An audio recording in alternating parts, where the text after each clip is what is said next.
Sinam Nirnam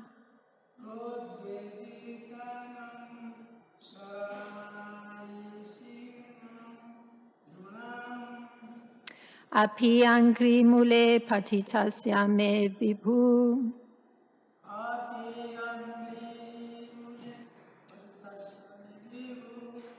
Sirasi Adhasya Nija Hasta Pankajam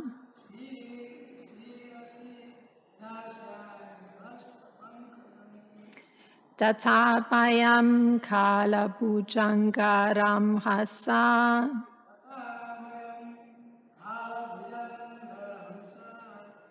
Prodvejitanam Saranai Sinam Nirnam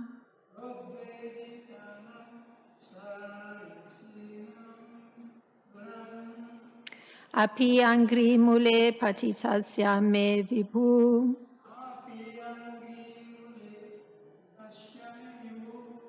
Sirasi Adhasya Nija Hasta Pankajam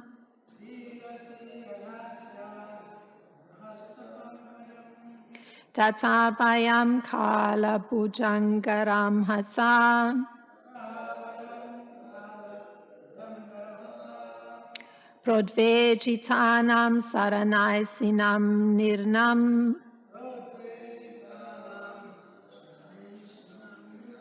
Please chant.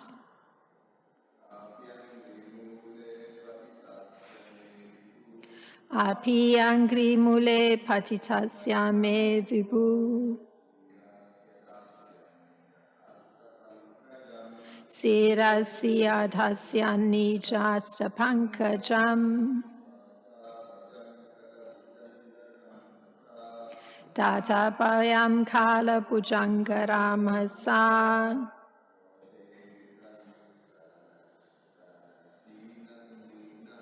Prodvejitanam Saranai Srinam Nirnam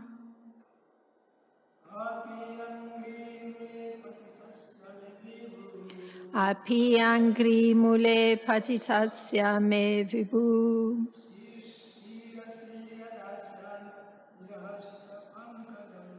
Sirasi Vadasya Nije Hasta Pankajam Tatapajam Kala Bhujangaram Hasa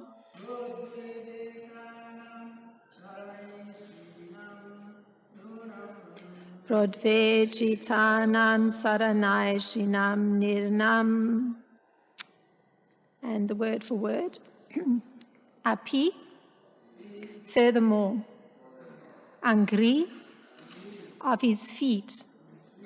Mule, at the base. Patitasya, who have fallen. Me, of me. Vibhu, the Almighty Lord. Shirasi, upon the head. Adasyat, will place. Nija, his own. Hasta, hand. Pankajam, lotus-like. Datta, which grants. Abhayam, fearlessness. Kala, time. Bhuja anga, of the serpent. Ramhasa, by the swift force. Prodveji tanam, who are greatly disturbed. Sarasha, shelter. Esinam, searching for. Nirnam, two persons. Translation. And when I have fallen at his feet, the Almighty Lord will place his lotus hand upon my head. For those who seek shelter in him because they are greatly disturbed by the powerful serpent of time, that hand removes all fear. In text 17. Samarhanam yatar nithaya koshikas Tata Balis Japa Jagat Trayendratam Yadva Vihare Vraja Yositam Shramam Sparshena Sogandika Gandhi Upanudat. Translation: by offering charity to that lotus hand, Purandara and Bali earned the status of Indra, king of heaven.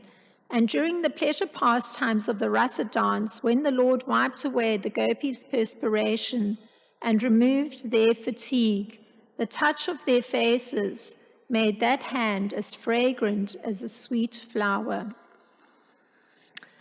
Om Jnana Timirandasya Gyananjana Shalakaya Chakshurin Militam Yena Tasmai Shri Gurave Namaha.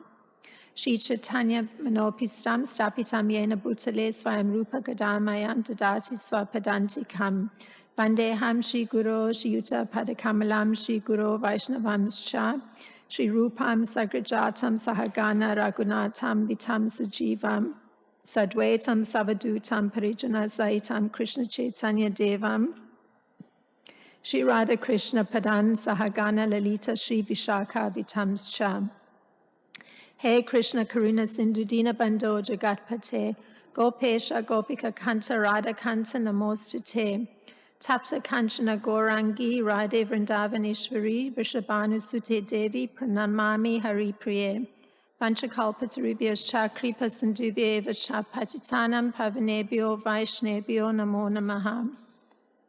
Namo Om Vishnu Padaya Krishna Prasthaya Bhutale Srimati Ram Padaswami Iti Namine. Namo Om Vishnu Padaya Krishna Prasthaya Bhutale Srimati Bhaktivedanta Swami Iti Namine. Namaste Saraswati Deve Gauravani Pracharine Nirvishesha Sunyavadi Paschatya Deshatarine.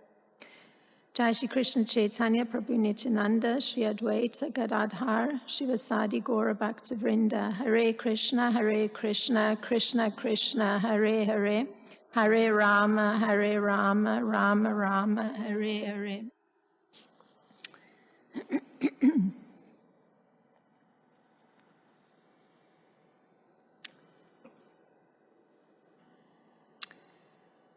In Krishna, the Supreme Personality of Godhead, Srila Prabhupada writes the following on these two verses. I'm going to read as he's written it.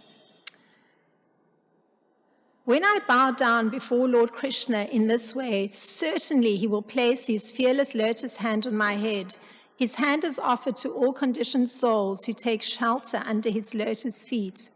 Krishna is the ultimate goal of life for all people who fear material existence, and certainly when I see him, he will give me the shelter of his lotus feet. So Akrura is talking.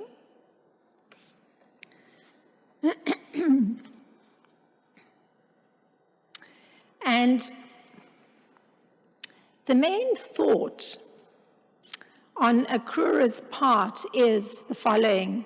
And Krishna will place, and that was that word, adhasyam, his lotus hand, which bestows fearlessness, and that is datta abhavan, upon all living entities on my head.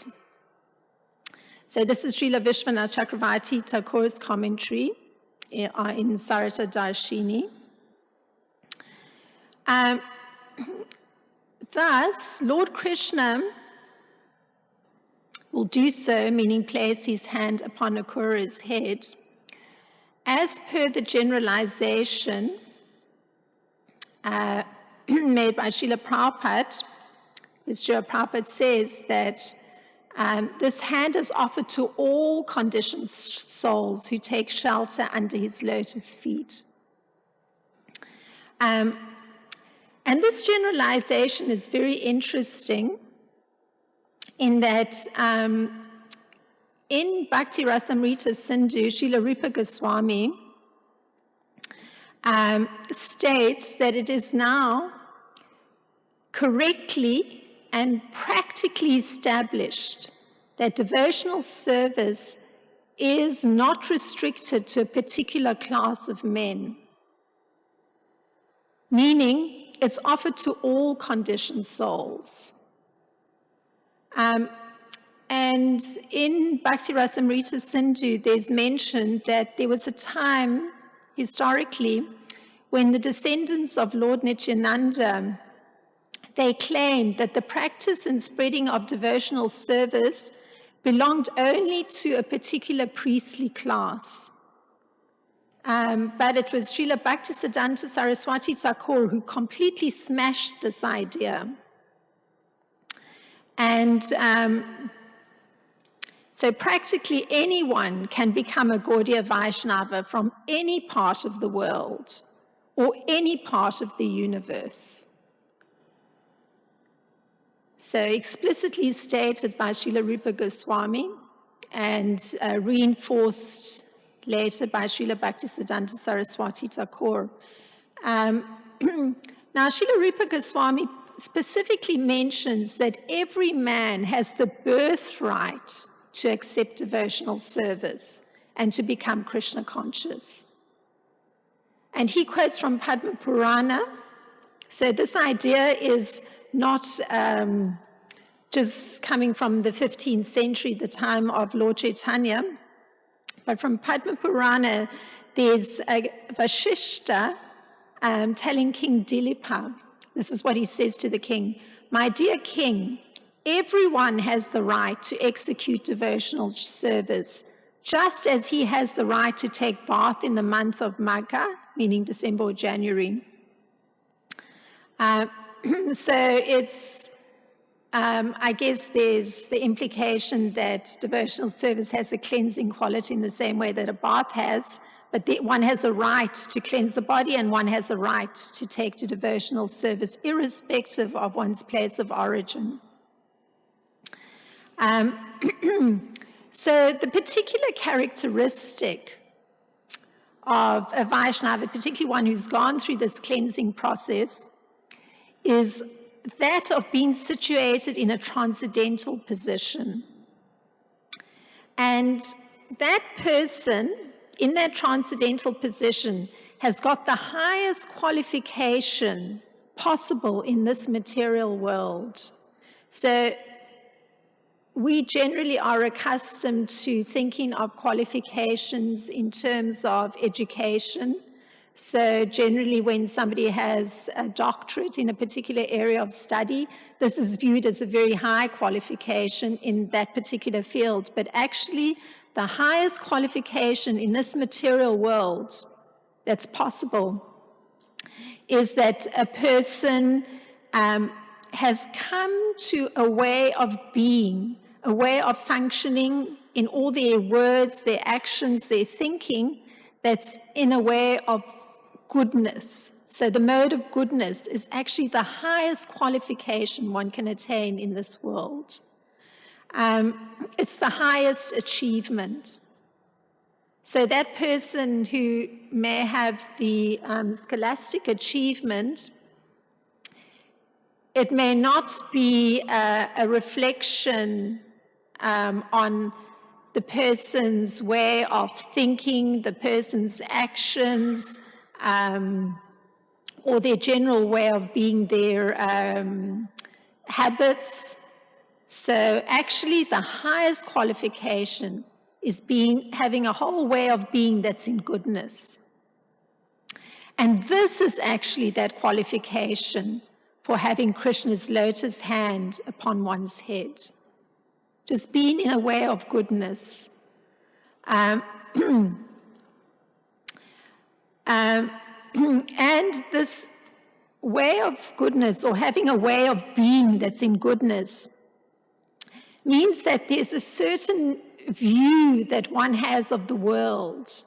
So the scholastic person may have a view of the world that's in relation to their particular field of study. I mean, I recall, because I studied psychology, that I would view things according to the education I received. So I would look at behavior of people and I would understand behavior as coming from learning. And learning then would produce a particular response in an individual, and that learned response would be then how every time there was a stimulus of a particular kind, it would elicit that particular behavior. So just as an example, because that was the American behaviorist view of the world, and that's what I got taught, so I tended to view person's behavior from that perspective. But actually, being in goodness means that one is carrying a view of the world, a view of people, a view of creatures that are existing, that have life in this world, as having an undivided spiritual nature. Even though all these different forms may be divided into different external bodies, there's an undivided spiritual nature that's present in these innumerable forms. And this comes from Bhagavad-Gita 18:20. So one carries this vision in viewing the world, that all living entities have their forms according to past work, but within each and every form of body, there's a living force which is due to the presence of the Supreme Lord. So that's the person's way of being that is in goodness, holding that kind of view and understanding when one is looking at other individuals, be they in a human body, an animal body, a plant body, an insect body, one views it that way. So in the writings of Srila Bhaktisiddhanta Saraswati Thakur, the mood of reaching others, following in the footsteps of former devotees is expressed, because naturally we're talking about this mode of being as being in goodness. So one has a particular understanding, which I've just described, and then how are you going to connect to other human beings? So that mood is expressed in this way by Srila Bhaktisiddhanta Saraswati Thakur. See, Krishna Chaitanya Deva is the supreme teacher of all teachers of this world, and the ideal possessor, and this is all in capital letters, ideal possessor, supreme teacher, capital letters. So he's the ideal possessor of intelligence that is the highest of all. It should be our only duty to constantly chant those words regarding the cleansing of the mirror of the heart, which he speaks in his 8 precepts, Shikshastakam. We are only the bearers of the transcendental word. We shall never in any way hesitate to offer every honor and facility for which they are eligible to all persons of this world. We shall come across many persons in this world possessing an endless variety of characters, disposed or hostile to the service of Krishna. But we should not slacken in our loving service to the Lord of our hearts, and should offer due respect to all persons. So this is Srila Bhaktisiddhanta speaking of something of this way of being of somebody in goodness. That first of all, holding the understanding that there's this spiritual living force within each and every body. One also has to approach other persons, viewing them as being eligible to receive Krishna consciousness and to take up Krishna consciousness.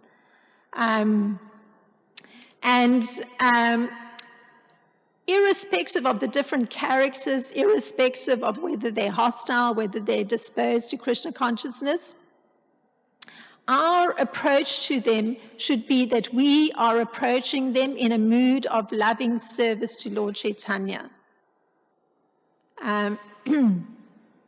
So with that mood, the mode of being has to be one of respect for all persons, irrespective of their characters, irrespective of their behavior. Like I had this experience recently. a person coming to the temple, and clearly the person is not mentally stable, and the person perceived some opposition from me because the person was checking if the temple was open, and I specified the hours, and the person perceived, I take it, some opposition and began to be very argumentative. And but the argumentative took the form of the person expressing what was in their mind, because the person is unbalanced and so cannot check how the mind is pushing them. And the what was expressed was that, you're an American, and this is not an American temple, this is a Hindu temple. So basically that person, on the basis of belonging to an external designated category coming from a specific area, felt she had a greater right to be in this temple than I had, because clearly my external appearance and body was American and not Hindu.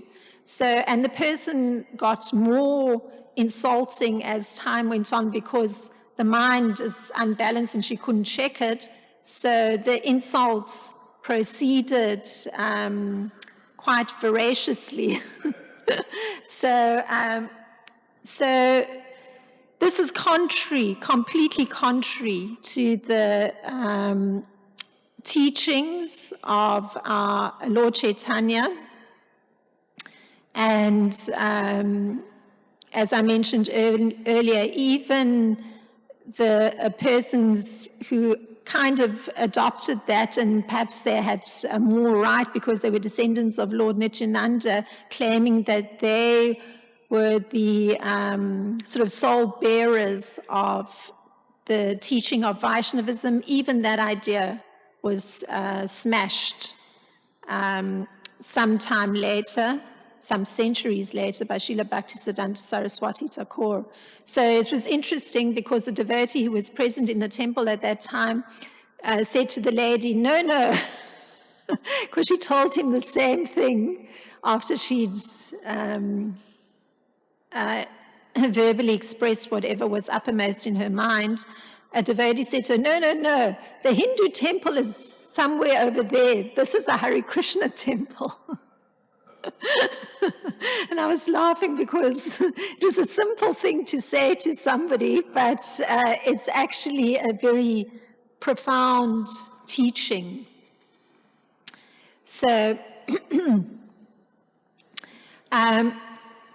so what I've just read about Srila Bhaktisiddhanta Saraswati Thakur comes from the life and precepts of Srila Bhaktisiddhanta Saraswati Thakur.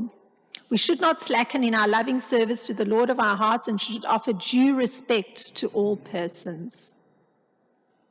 Now, the question becomes, offering respect to persons or conditioned souls who've taken shelter at the Lord's lotus feet, who do not worship his devotees. So this is quite common. We witness this regularly in the temple, where persons enter and walk with great determination towards the deities and often offer the requisite offering, but they're completely oblivious to the presence of devotees. So, Srila Bhaktisiddhanta Saraswati Thakur, he doesn't mince words. He actually says that persons who do not worship the devotees while worshipping God are persons that are arrogant. That's the word he uses. And he does not consider them worshippers of God at all. So this is Srila Bhaktisiddhanta Saraswati Thakur. You can understand that he certainly had Krishna's lotus hand upon his head, because there was complete fearlessness. Now, since he's called for the offering of every honor and every facility for every person is eligible, it's only natural that in the matter of worshipping God, and his devotees, it has to be equated. So Srila Bhaktisiddhanta Saraswati Thakur, he says, if the same devotion with which we worship God is not aroused in our hearts to the feet of his devotees, we are rendered perfectly worthless and we have lived in vain. And, this is a very strong statement, but gradually over time, it should happen naturally that when one thinks of a devotee, one feels immediately a softness of heart, and immediately one's mind has a mood of respect. Immediately. I mean, one may have an insane person coming into the temple, and one may have a strict approach to the person, but in a respectful mood. But for a devotee, the mind is immediately respectful and the heart immediately has to be softened. This should happen naturally over time. And Srila Bhaktisiddhanta Saraswati Thakur says, if that isn't happening, we can actually consider our life to be worthless. We've actually lived in vain. So we haven't achieved what we were supposed to achieve in this life. That qualification of being in a mode of goodness, being able to offer respect to other persons, and in particular devotees. Now, Akrura, he's reasoning within himself that Krishna is going to place his lotus hand upon his head because he does so with all conditioned souls who have taken shelter at his lotus feet. So this indicates a very profound humility and obedience to Lord Krishna. So Akrura's argument is he must get Krishna's lotus hand upon his head, because Krishna puts his lotus hand upon the head of all conditioned souls who surrender to his lotus feet. So you can see the profound humility of Akrura. And this humility can be understood, again, by looking at Srila Bhaktisiddhanta Saraswati Thakur's prayer. So this is a prayer from Srila Bhaktisiddhanta Saraswati Thakur. May we be ever ready to sweep away from our hearts by the rough application of hundreds of thousands of pointed broomsticks, the wicked design of desiring to be honored above other persons by the devotees of the Lord. So here's the danger. He goes on to state that Lord Krishna will be merciful to us, and we shall be blessed with the gift of devotion to his divine feet the very day we are delivered from the evil desire, these are his words, of seeking advantage and honor from others. So this is part of cultivating a way of being that's in goodness. This offering of respect to others, and that it should just come naturally in our hearts with devotees. It happens only when we start to give up this push that may be there in the mind to get some advantage over another devotee, like perhaps get a position if we are, our mind is conditioned or programmed in that kind of way, or even a different kind of thing that one is looking for honor from others. So those two things have to be gone. One has to consciously give up that desire to look for honor from others and give up that desire to get some advantage, some better position, some more recognizable status. That has to be given up. And it's only then that one starts to get Krishna's mercy. So it has to be a conscious choice on one's part. Because if you're feeding those two desires, you're actually blocking Krishna's mercy. So this is Srila Bhaktisiddhanta Saraswati Thakur, and he's actually saying that it's a constant cleansing, like a very hard scrubbing you have to do to wipe away that kind of desire. Now, Akuru's reasoning is that of a person in perfect knowledge, who knows that he's not his body, and this is evidenced by his equalizing the touch of Krishna's lotus hand upon his head, meaning all other conditioned souls get it too. So one can infer that he's in perfect knowledge. Clearly, there's no sense of, seeing himself in a very prestigious position.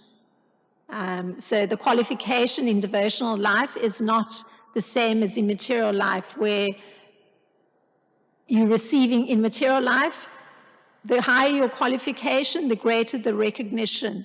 In spiritual life, the higher qualification is to actually have internally eliminated that expectation or even the desire for honor from others or for looking for a particular position. Now, Srila Bhaktisiddhanta Saraswati Thakur, I'm going to source him again, for arguing for the eligibility of all men for devotional service. He says, a person is relieved from all ineligibility by being imparted fitness for the service of God. Immoral men and women, Sudras and the rest, may look condemnable and contemptible in the eyes of the world for their evil deeds, but even such persons are enabled to attain the eternal good by noting the model disposition of the devotees of God, who honor all persons without requiring to be honored, and by following their conduct and teaching. And this is quite amazing. When you're in the temple regularly, you come to understand many of who are the persons who come to temples or churches. And there's a section of society, particularly here, that clearly are persons that are living on the street. And, one could say that clearly there were some deeds done that have put them in that position. But even such persons are enabled to come to touch this eternal goodness of devotional service, because they come to note the model disposition and behavior of the devotees. And I have a very profound example, which I have to note. There was a very large-bodied man, clearly of that population, who came to the temple one day, and I noticed he put on the altar something in front of each deity. Perhaps it was a can of foodstuff, some canned thing. And so I commented to him that, it was very nice that he'd brought an offering to the deities. And anyway, he looked at me and said, yes, this is what one has to do. So I understood. Clearly he had been told by a devotee that this was a good thing to do when you visit the temple. And sometime later, that man, by some chance, happened to come in the morning when there was a BhagavatamClass, and when there was a question time, he had something to say, and he said, he is so grateful because now he is a vegetarian. He will not eat any animal. And I thought, this is an example of this, even a very, you could say, a person that could be condemned, their deeds have put them into such a terrible condition in their life that there isn't any proper shelter, and even having to get the basic necessities is very difficult. Even such a person has got touched by the disposition of devotees of Lord Krishna, where the person has applied in his life, in that terrible condition, a very important principle. in this particular man's case, bringing an offering to the deities and also becoming vegetarian. Quite extraordinary. So indeed, Srila Bhaktisiddhanta's comment I can support by practical experience, having actually seen it taking place. As he puts it, even such persons are enabled to attain the eternal good by noting the model disposition of the devotees of God who honor all persons without requiring to be honored. So that man was treated respectfully, and he responded. And Srila Bhaktisiddhanta says, and by following their conduct and teaching, that man was able to actually follow the conduct he got shown and the teaching he got given, even in that completely condemned condition that he was in. Now, Srila Bhaktisiddhanta Saraswati Thakur gives the essential principle of Vaishnavism. Howsoever great a scholar and intellectual giant a man may be, he will not be able to appreciate even the subtlest points of the Vaishnava philosophy until and unless he has entirely surrendered himself to an acharya. So that's the next part. And there's an interesting part in the life and precepts of Srila Bhaktisiddhanta Saraswati Thakur where he's talking to one of these professors. And through the discussion, there comes a point where the man actually says, I've heard so many extraordinary teachings. Now, please tell me the crux of the matter. And this is when Srila Bhaktisiddhanta makes a statement that one needs to surrender himself to an acharya, whose character is the embodiment of the Vaishnava philosophy. So clearly it's not just that somebody appoints themselves in that position. The way of being, the mode of goodness functioning has to be on a very elevated plane so that there's complete embodiment of Vaishnava philosophy visible in a person who takes that position of acharya. So now this has got relevance in that the text 17 mentions that Bali Maharaj, there's mention of Bali Maharaj, and Bali Maharaj is actually an example of somebody who chose not to follow a spiritual master. His spiritual master is Sukracharya. And this is because he, being a very great devotee of Lord Krishna, and understanding these subtle points of Vaishnava philosophy through his own purity, he understood that Sukracharya, his spiritual master, was showing materialistic thinking because of the fact that he was being maintained by him, Bali Maharaj. And he understood when he was being told by Sukracharya that everything would be taken from him by Vamanadev, who had come in the form of a Brahmana dwarf, asking for charity. When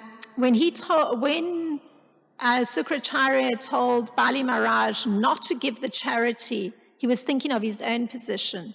And this Bali Maharaj was able to understand. So he understood that there wasn't this purity, this embodiment of Vaishnava principles present in Sukracharya. And in a different section of the Bhagavatam, there's mentioned that Sukracharya was actually one of those ritualistic brahmanas. That was his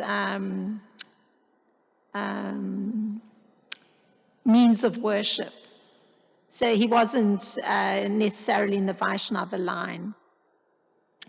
And this is how Sukracharya, so just on this point of how even a great scholar may not be able to catch the subtlest points of Vaishnava philosophy, Sukracharya himself,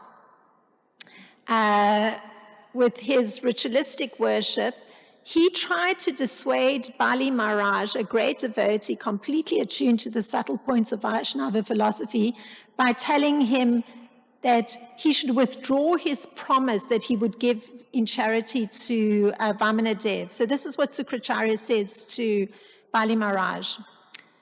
O best of the demons, one might argue that since you have already promised, how can you refuse? Just take from me the evidence of the Bhavricha Shruti, which says that a promise is truthful when preceded by the word Om, and untruthful if not. So he was going to, because he's trained in ritualistic worship, he was going to have, and he was thinking of his own interest, and he didn't want Bali Maharaj to give to Vamanadev, because then there was a danger that Vamanadev would take everything, and hence his position would be compromised, or his material position would be compromised. He actually resorted to a technicality. The word Om wasn't there, so, you can withdraw your promise. There's no problem. You would still be considered truthful. It's just that you omitted to put the word Om, so you can withdraw your promise. But Bali Maharaj, his response is, I am the grandson of Maharaj Prahlad.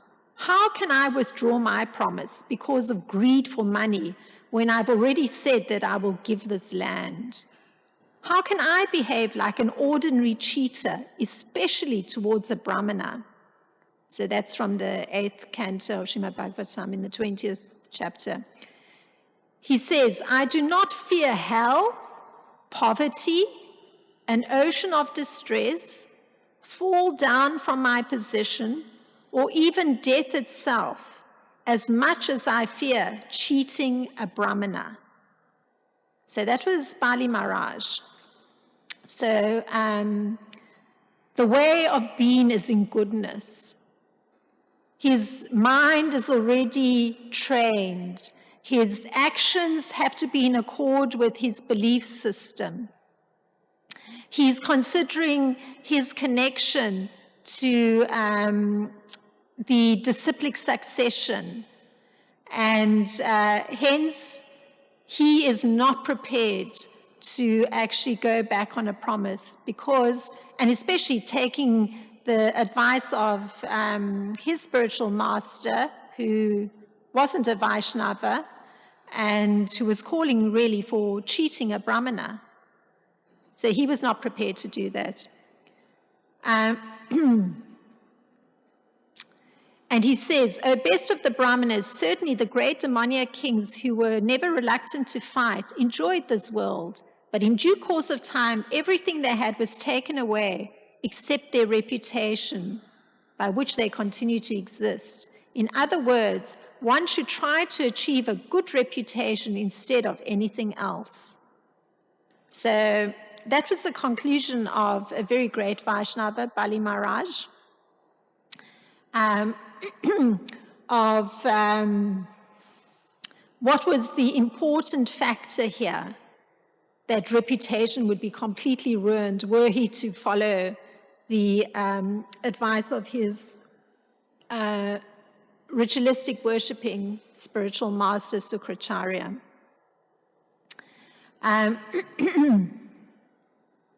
So Bali Maharaj, he functioned as a Vaishnava. He was blessed by his grandfather Prahlad Maharaj, and by virtue of the purity of his love for the Lord, since he regularly maintained his devotion to the Lord, we hear this from Srila Prabhupada, the Lord appeared before him in the form of a Brahmana dwarf, Lord Vamanadev. So it's the same kind of thing that Akrura is referring to, having the hand of Lord Krishna upon one's head. Here, Lord Vamanadev became visible to Bali Maharaj. Now, today is the disappearance of Srila Rupa Goswami, and this class took this particular turn because I wanted to highlight, beginning with Srila Rupa Goswami's teachings in honor of his disappearance day today. And in addition, I'm going to read some verses from his writings from Prathama Chaitanyastika, because he gives blessings to anybody who reads there's only 8 verses in this Prathama Chaitanyastika, but I'm not going to read all 8 verses, but at least I'll read some of the verses. And this is the blessing that he says comes from reading these verses. So this is one of the verses, the last one. May the great ocean, full of the waves of pure love, for the 2 white lotus flowers of the feet of Sri Chaitanya Mahaprabhu become immediately manifested at every moment to whatever pious person reads these 8 most auspicious verses, his pure intelligence shining with faith as he meditates on Lord Chaitanya. And then I'm going to read the two verses. So I just read the blessing that comes from hearing them, reading them. So here's text 7 and text 8. So text 7. Sri Chaitanya Mahaprabhu danced down the main road in great ecstasy before Lord Jagannath, the master of Nilachala, who was sitting on his car. Overwhelmed by the transcendental bliss of dancing and surrounded by Vaishnavas who sing the holy names, he manifested waves of ecstatic love of Godhead. Will he again become visible before the path of my eyes? In text 8 from Srila Rupa Goswami's writing, Sri Chaitanya Mahaprabhu became joyful during the chanting of the holy name, and he sprinkled the earth with showers of tears. All the hairs of his body standing on end appeared like the beautiful filaments of fresh kadamba blossoms, and his body glistened with perspiration. Will he again become visible before the path of my eyes? So I thought that's a very nice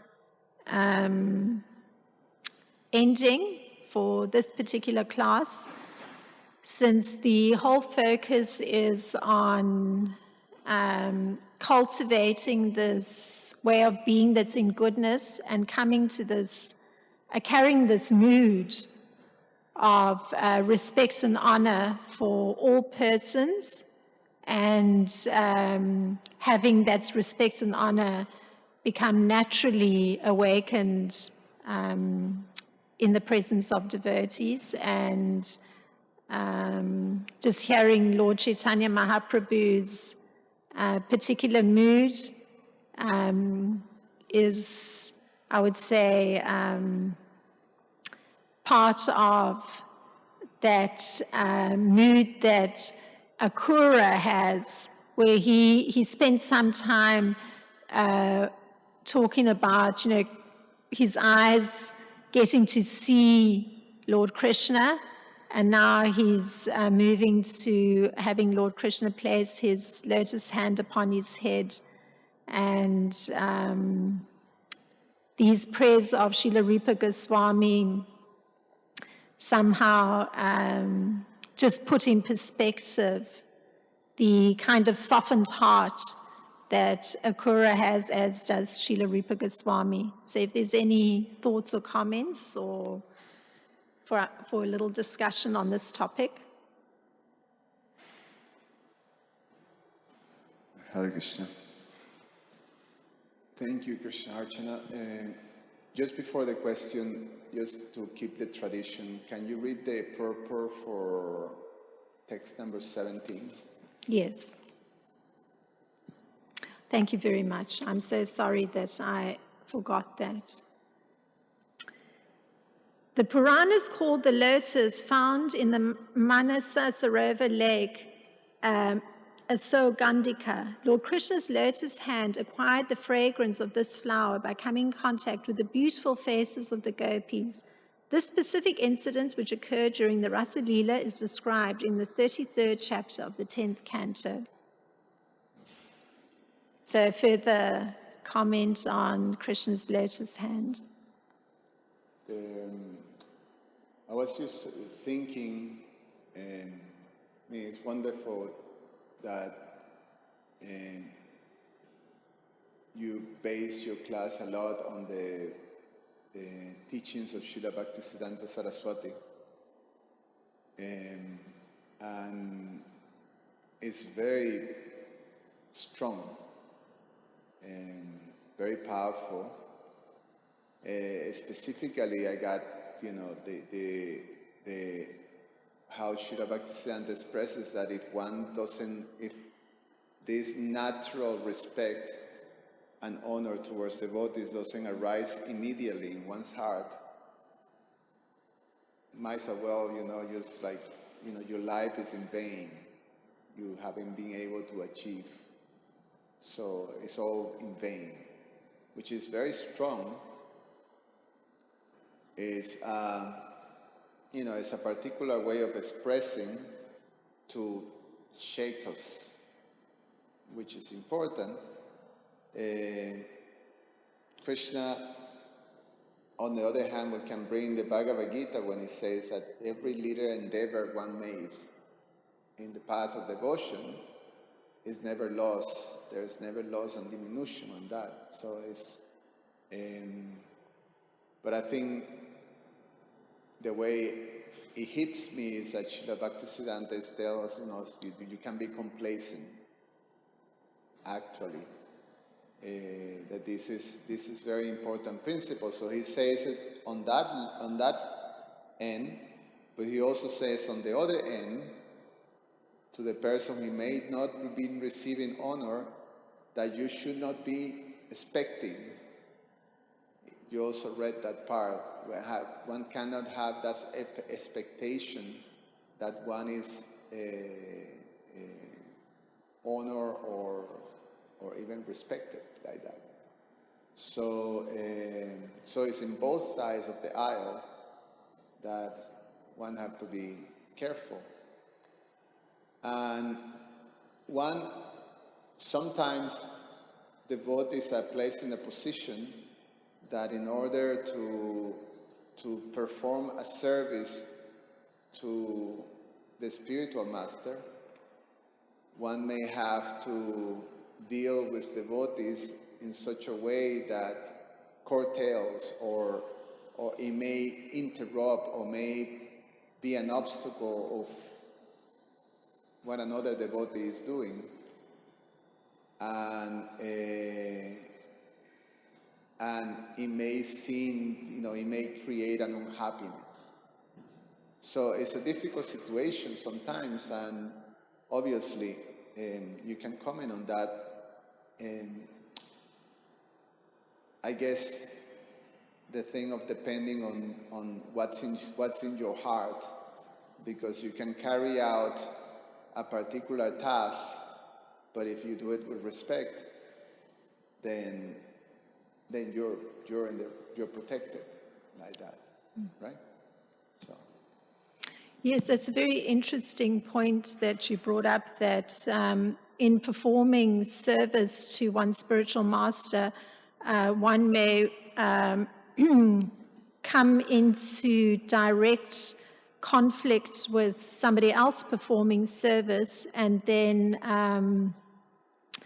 that a problem may arise. And you pointed to taking this principle outlined by Srila Bhaktisiddhanta Saraswati Thakur and Srila Rupa Goswami, that if one approaches the situation with respect, then surely that will give protection. So you asked for comment.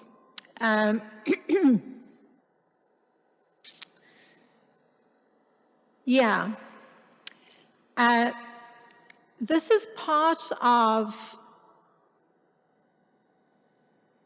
being very careful and in touch with the pushings of one's mind. So the pushing of one's mind may be more passionate. I need to accomplish XYZ, and this is in service to my spiritual master, and according to my position, I have to do, or I have the right to do things in a particular way. So one may utilize, again, this is the very crux of the matter. The crux of the matter is how you're viewing yourself, and using possibly a designation to allow yourself to achieve or accomplish some service. And if that approach is used, towards a devotee who may appear to be a hindrance to how one is seeing, again, if one's using one's position to achieve something, it means that one is not functioning in a mode of goodness. Because the mode of goodness is always one takes a step back and considers carefully. Is this a pushing of the mind? Am I actually relying on designation to achieve something? Those have to be questions that are asked. They have to be questions that are asked. Because if one is not asking that question, then one is granting oneself the right to intrude upon the psychological, emotional, devotional space of another person. And the antithesis to that, the respect part, which is the other component of Srila Bhaktisiddhanta Saraswati Thakur's teaching, is that even if one cannot recognize that one is relying on material designation, or even if one cannot recognize that there's a certain pushing of the mind that's more in the mode of passion rather than goodness, if one is at least conscious that one should try to be cautious because it is a devotee of Lord Krishna, then that caution should at least temper some of that pushing and some of that behavior. But again, as Srila Bhaktisiddhanta Saraswati Thakur says, it actually requires having recognized that one is looking for honor, having recognized that this is something that one is consciously going to get rid of. Only then can one really be protected. So, in some sense, one is at the mercy of one's mind unless one is factually acknowledged and factually is taking steps to drive that desire out of one's heart. So there's bound to be some accidents. So that's a thought.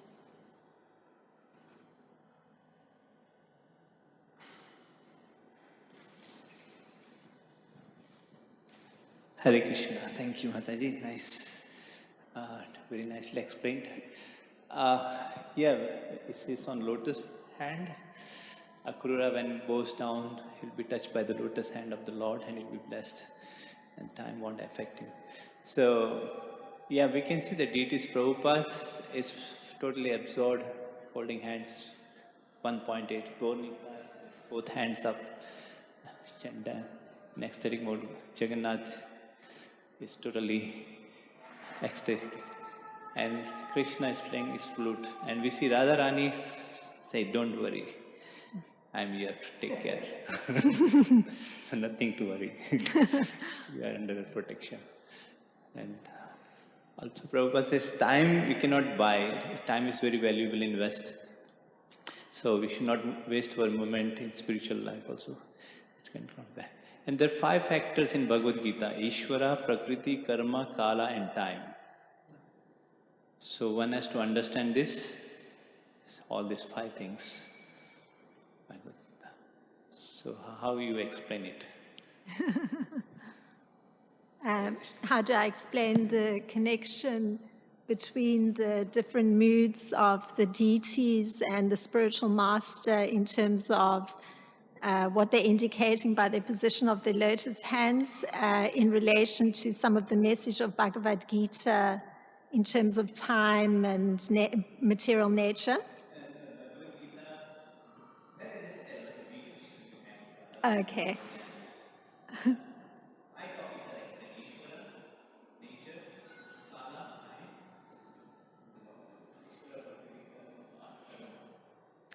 Yeah,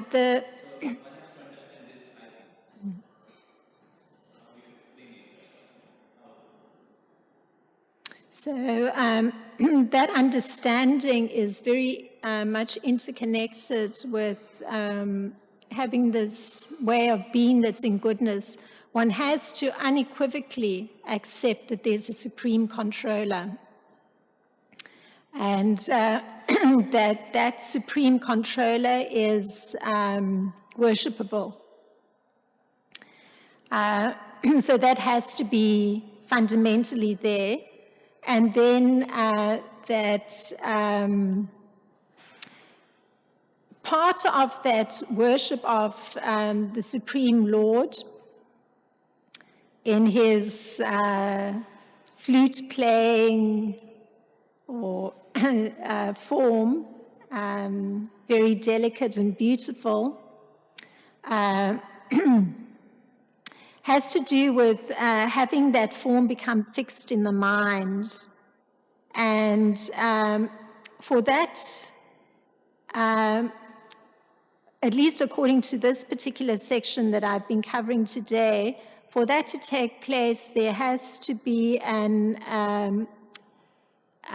acceptance of the teachings that are there to understand that there's an existence separate from material existence. And so taking up those teachings that will move one into a transcendental state of being. Particularly the mention in this verse is being aware of how fearful the material condition is, being aware of the suffering that's there with functioning on a material plane, from the moment of taking birth and progressing through to a more mature stage where one is suffering much more greatly, physically even, and then the prospect up ahead of the soul being forced to leave the body, that living force being forced to leave the body. It's a very frightening prospect.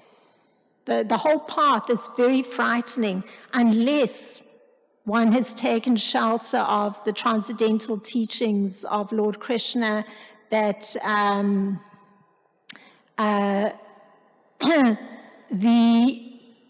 there has to be transcendence that is part of one's existence in this life.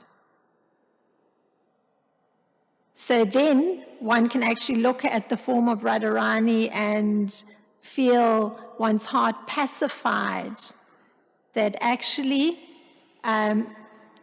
one is progressing on the right path, and one's heart can be soothed when one sees the beautiful form of the deities.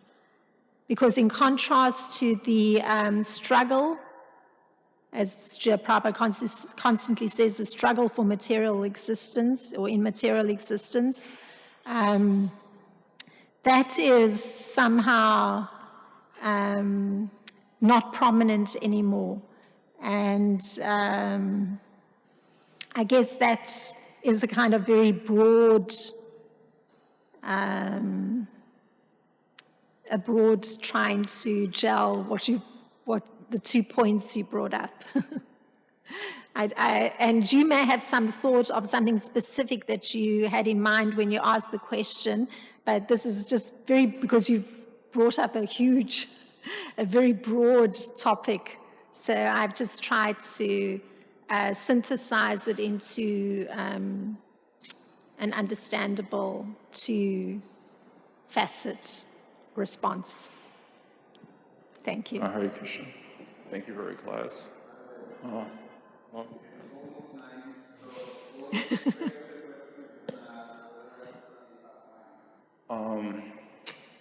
This is just an appreciation of, you were quoting Bhaktisiddhanta, who basically was quoting his article, was mentioning on a very basic, a verse that I always speak about all the time. Srinadapi Sunichena, Torabi Sahishnuna. So this is just an appreciation of really my brother, His Grace Jaya Jagannath Prabhu, because I never like to come to Bhagavatam class because I wasn't a public speaker. I never like to speak. I don't consider myself very eloquent. But my brother and Gokulananda, you know, through their Gokulananda's words, something he told me through my brother's actions, they made me realize the importance of coming to Bhagavatam and the importance of this verse. Basically, the verse says, treat people the way you want to be treated. So one thing I appreciate about my brother's class is that when he gave class, he was just as enthusiastic when he was listening to others' class. When he was listening to class, he never fell asleep. He never looked at his phone. He never tried to interrupt people. And here's a rhetorical question, but you could guess the answer to it. When's the last time Bhagavatam was flourishing? When my brother was here. So I think all the leaders of ISKCON Chicago should take the example from my brother, that treat people the way you want to be treated. We have all this high philosophy, but still, like Lord Chaitanya, he listened to Mayavadi for 7 days straight without interrupting them, without complaining. Yet, when's the last time Bhagavatam was flourishing?